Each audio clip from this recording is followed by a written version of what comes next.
before you start.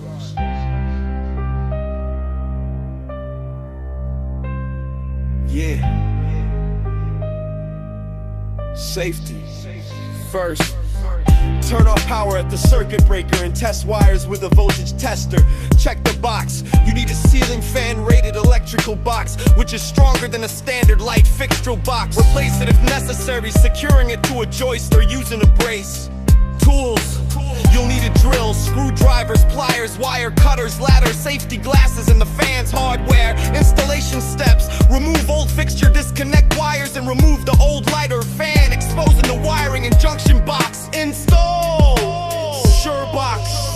Install or reinforce the ceiling electrical box to support the fan's weight, attaching it to a joist or brace. Mount bracket. Attach the new fan's mounting bracket to the electrical box with screws. Assemble fan. Attach blades to blade arms separate, then attach blade arm assemblies to the motor. Install the downrod and canopy onto the motor.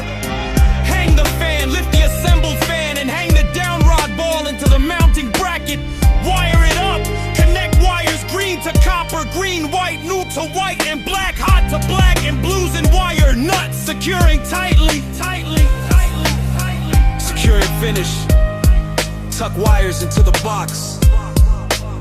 Attach the canopy to the ceiling. Install light bulbs, globes, and secure the fan housing. Test. Restore power and test all fan speeds and light functions.